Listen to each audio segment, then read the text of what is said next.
Frumoși mei gemeni, ce faceți, dragilor? Bine ați venit la etalarea pentru luna iunie. La mulți ani celor născuți în luna iunie. Am și o prietenă care e născută în luna iunie, așa că la mulți ani, draga mea, dacă vezi acest material. Și bineînțeles că această etalare are de văzut cu iubirea și bănuții. Începem cu cei care aveți deja o relație, să vedem care este atmosfera în această perioadă din punct de vedere amoros. Hai să vedem.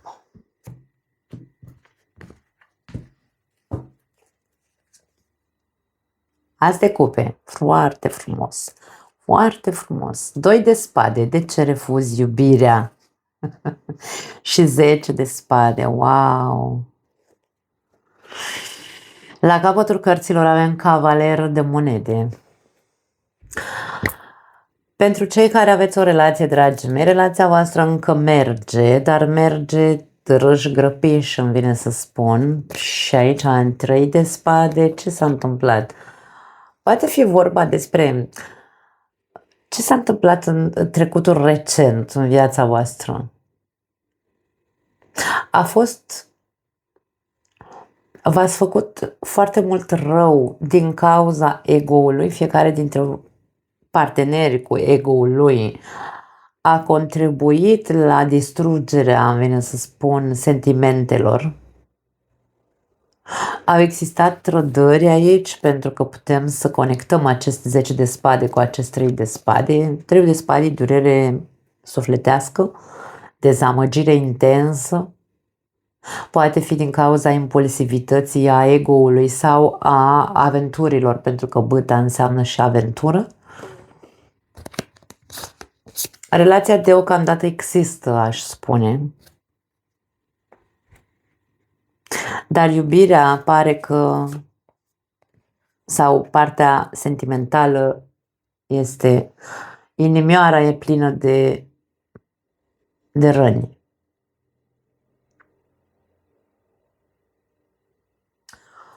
Orice as înseamnă un nou început. Mie vine să spun că această relație se poate repune pe picioare.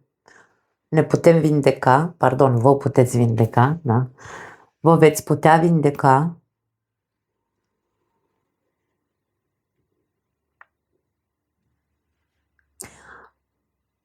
Veți reuși să treceți peste această cumpănă, da, din punct de vedere amoros. Sau această criză, poate fi o criză în relație din cauza anumitor lucruri care s-au întâmplat în trecutul recent.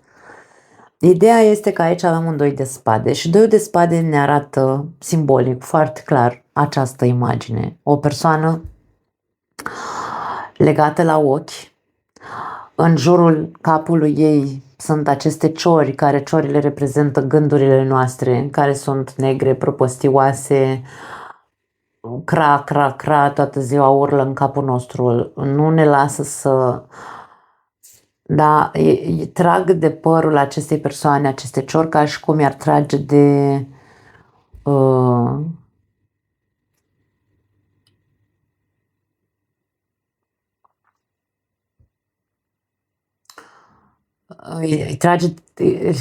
o trage de gânduri, da, cumva, ca și cum vrea să-i scoată din cap niște gânduri, iar persoana asta dă din mâini să dea ciorile la o parte, ca și cum nu lasă-mi gândurile, că sunt ale mele, părerea este a mea. Faptul că e legată la ochi această persoană vrea să ne spună că nu vrea să vadă sau să asculte sau să se debaraseze de anumite gânduri prăpăstioase.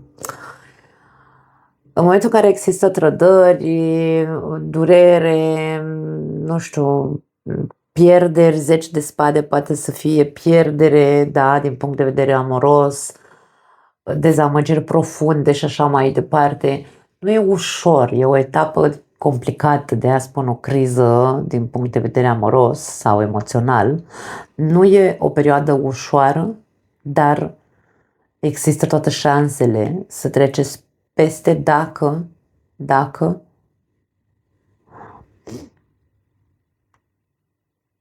contribuiți. Doiul de spade, cartea care ne arată o persoană cu mâinile încrucișate. Aici nu le are încrucișate în așa, per se, dar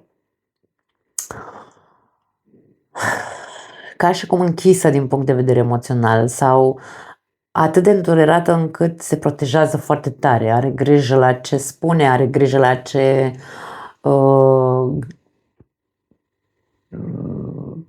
simte. Ideea e că interpretează durerea pe care o simte, este interpretată din punct de vedere negativ sau e interpretată negativ, da? Există foarte multă neacceptare a schimbării ideilor, ca și cum ciorile astea încearcă să-i schimbe ideile persoanei astea și ea îndepărtează ciorile, zice nu, lăsați-mă cu ale mele. Este un final și un nou început. Această relație poate resuscita din morți. 10 de spade e o carte a morții, este o carte a persoanei care, ca și cum am simțit durerea atât de tare încât am simțit acel, metaforic vorbind, acea moarte interioară.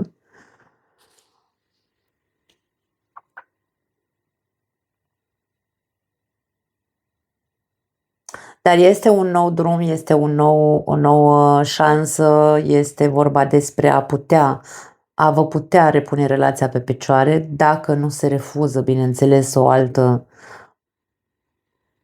manieră de a înțelege ceva din ce s-a întâmplat aici.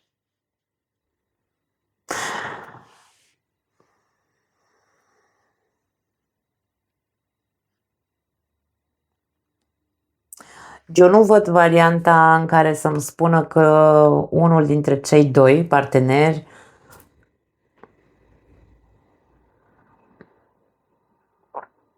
are o altă opțiune și alege pe altcineva. Nu văd asta. Dimpotrivă, asul de cupe poate fi vorba despre iertare. În ce sens? Dacă a avut loc o trădare, există această vibrație de îmi cer iertare, știu că am greșit,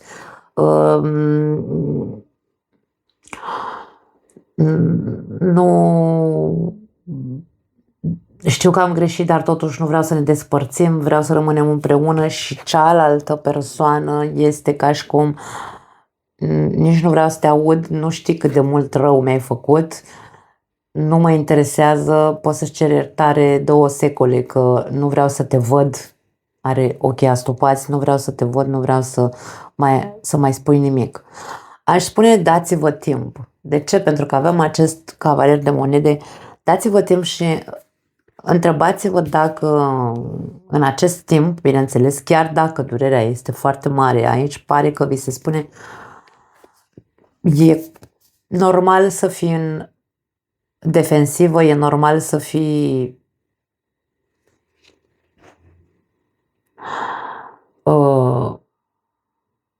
tăios, da? Că până la urmă aici avem spade, avem 10 de spade, avem 2 de spade, dar dă-ți timp ca tu să poți să ajungi la claritate emoțională, nu la claritate mentală. Claritatea mentală în momentul de față nu te ajută, bine, nu o ai, da? Nu există. Dă-ți timp să ajungi la claritate emoțională. În ciuda trădării pe care ai simțit-o, sau care dintre voi doi a simțit această durere, trădare, în ciuda trădării, trebuie să ajungi la claritatea emoțională dacă într-adevăr persoana asta de lângă tine, dacă încă mai ai sentimente față de persoana asta de lângă tine, dacă într-adevăr o mai iubești și în momentul în care ajungi la concluzia că o iubești, în ciuda a ceea ce s-a întâmplat, putem să trecem, dragii mei, inclusiv peste o infidelitate, putem să trecem peste foarte multe lucruri. Noi nici măcar nu știm cât suntem de puternici și cât suntem de capabili să ne ridicăm de la pământ și să ne să iertăm, să ne reluăm relația când? Doar atunci când cu adevărat amândoi ne dorim același lucru. Ne dorim relația asta? Nu vreau să fiu interpretată greșit, pentru că există minți umane care interpretează ceea ce eu spun ca fiind: dacă te înșală o dată, de 2 ori, de 10 ori, tu trebuie să ierți de 10 ori. Nu, atenție, nu asta vreau să spun. Sau dacă te bate, pentru că aici avem imagine, nu avem imagine de violență, dar avem imagine de suferință foarte mare, indiferent care este suferința, că a fost trădare, că a fost violență, că a fost, ce știu eu, orice altceva, da?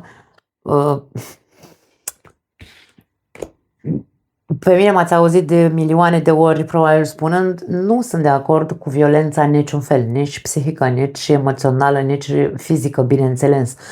Nu vorbesc despre cazurile de genul ăsta. Dacă este cazul vostru, această etalare nu e pentru voi. Aici vorbim doar despre persoane care au o relație unde a existat iubire, respect, de toate bune, toate foarte bune, până mai ieri cumva, când ori s-a aflat, ori nu știu, s-a întâmplat ceva, a existat o trădare și există șansele ca aceste persoane care se regăsesc în această etalare să își reia relația dacă își dau timp să se întrebe, să aibă claritatea emoțională în care să le spună sufletul: da, în ciuda trădării, încă iubesc această persoană și încă vreau să-i mai dau oportunitate relației, pentru că și sunt noi oportunități, nu pot să spun altceva, avem indicii de genul ăsta, da? Da, hai să vedem ce-i singuri, Gemeni singuri. Care-i treaba în ale iubirii, dragii mei, în luna iunie, luna voastră?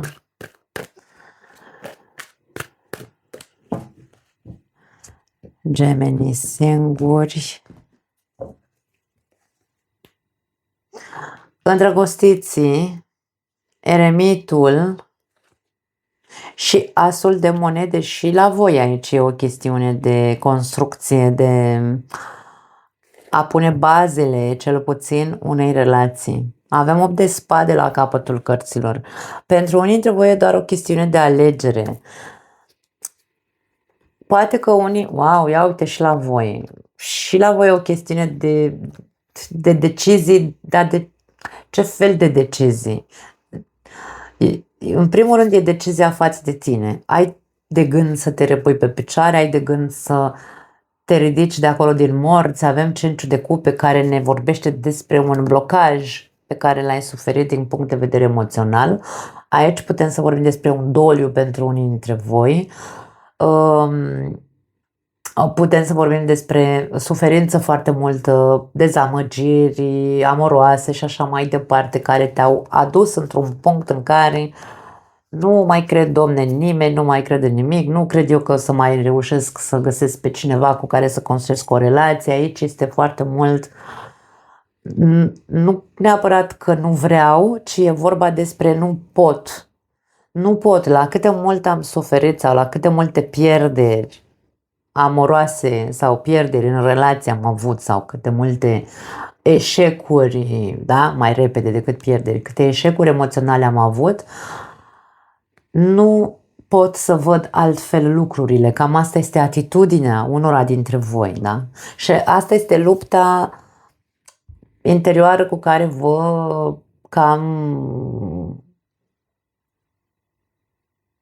în care vă cam aflați de ceva vreme încoace. Un dezechilibru emoțional și mental în același timp. Da? Suferința a existat, nu zic că nu, gândurile, amintirile sunt unele urâte, energia ta nu este una de încredere, e una de împotrivă. Nu mă văd, nu cred, nu pot, nu îndrăznesc să mă deschid. Dar aici din nou avem această imagine de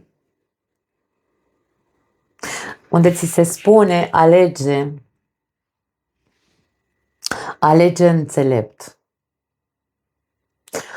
alege persoane mature, alege persoane care nu neapărat au trecut prin ce ai trecut și tu, ci dacă alegi cu înțelepciune, vei putea avea parte din nou de o relație solidă, sănătoasă.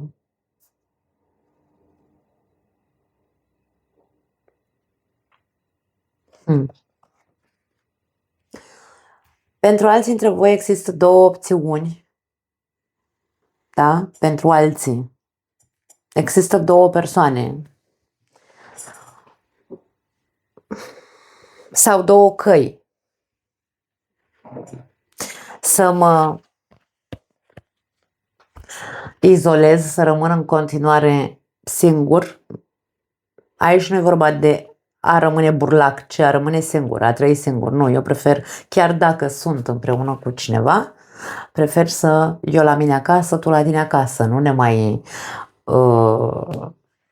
da? Nu ne mai mutăm împreună. Fiecare pe torta lui cumva, ne vedem din când în când și așa mai departe. Asta e doar așa, un fel de capcană, îmi vine să spun. Un fel de scuză de a nu ne responsabiliza, poate de frică, din cauza suferinței pe care am trăit-o în trecut. Iar a doua variantă este să oficializăm relația. Ce alegi aici, ca și cum se spune? Există ambele variante. Alegi eu la mine acasă, tu la tine acasă și continuăm relația ca și cum ar fi una închegată, sau alegem să ne mutăm împreună? Pentru că nu, această etalare nu mi-arată faptul că sunteți singuri. Unii dintre voi, da? Pentru cine nu rezonează, asta e. Sunteți singuri, eu nu pot să vă dau alte opțiuni deocamdată. Ideea este că îndrăgostiții pot arăta și imaginea a două persoane. Alții dintre voi poate aveți două persoane între care trebuie să alegeți și nu știți pe care dintre ele să o alegeți. Dacă e vorba despre acest gen de decizie pe care trebuie să o luați, alegeți în funcție de cu înțelepciune, în funcție de care dintre aceste două persoane îți transmite mai multă seriozitate, siguranță, chiar dacă poate nu are foarte multă energie de asta de persoană vie. Poate fi foarte serioasă persoana asta și poate asta te bagă în ceață, îți provoacă dubii.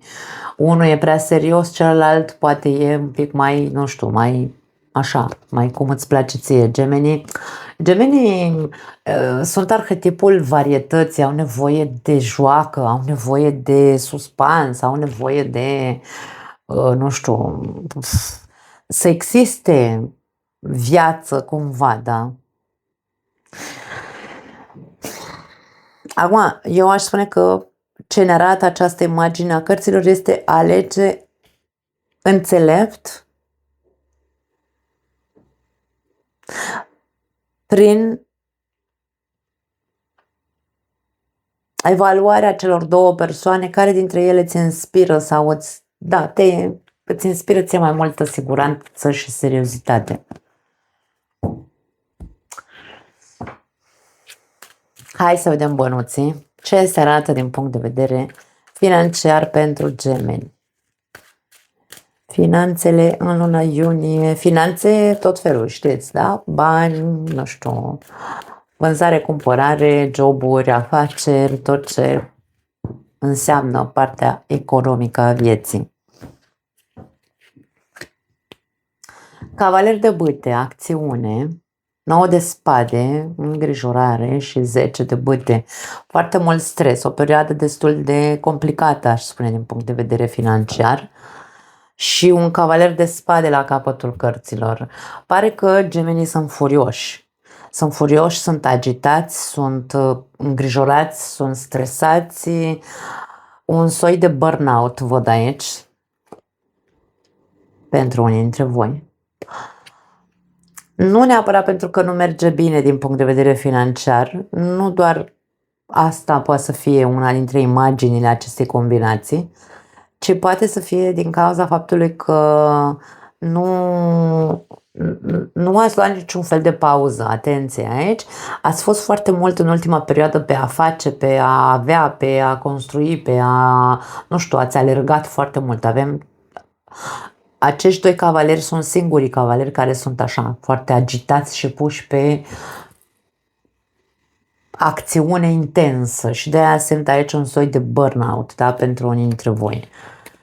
Acum, e posibil ca această perioadă să fie una în care burnout-ul se accentuează și vă va îngenunchea, îmi vine să spun. În ce sens? O să vă oblige să vă opriți din acțiuni. Unii dintre voi nu dormiți pentru că mereu aveți ceva de făcut sau cel puțin nu dormiți suficient sau nu dormiți bine, nu vă odihniți. Și de-aia avem aici această imagine a burnout-ului. Poate că ai foarte multe lucruri de făcut, dar aceste lucruri multe de făcut nu sunt toate. Ca și cum, de ce te umpli? Tu îți provoci singur din ce în ce mai multe lucruri de făcut. Tu preiei mult mai multe sarcini decât ar trebui, așa că aici e un soi de viața te va opri pentru că te vede că te duci către hău și o să-ți spună un stop viața, da? O să zică stop. Burnout, clar, ai nevoie de o pauză pentru că ai fost pe acțiune prea mult timp. Stai jos, culcă-te. Da, probabil că pentru unii dintre voi e asta. Pentru alții dintre voi poate fi o perioadă în care voi va trebui să știți să fiți la cote maxime. În ce sens? Dacă există lipsuri financiare, că despre asta vorbim aici, nu ai un job, nu știu, ai foarte multe lucruri,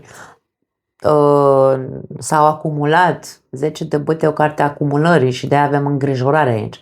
Mi se acumulează facturi peste facturi, nu am din ce să plătesc, că nu am un job, habar n-am. Aici vorbeam despre ok.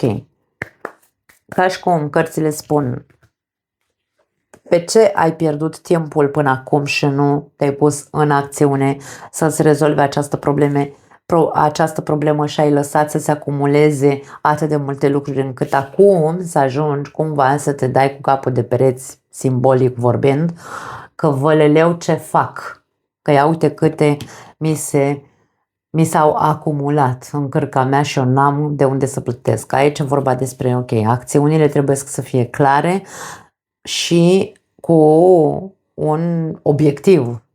Obiectivul este scăparea de bagaje, scăparea de datorii, în cazul în care e vorba despre datorii. Nu poți să stai, nu poți să mai stai, ca și cum ți se spune, treci odată la acțiune, nu poți să mai stai făcând nimic, doar gândindu-te la ce mă fac, că vin iar facturi. E o chestiune doar de a înțelege că nu mai poți să pierzi timpul, ci trebuie neapărat să te pui în serios.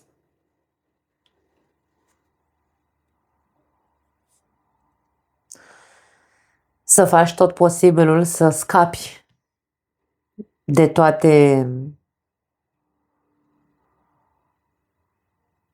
această corvoadă, pentru că practic e ceva foarte apăsător. Probabil sunt foarte multe datorii. Cam asta e, nu mai am altceva, dragii mei. O pupăcesc, ne vedem data viitoare. Ceau!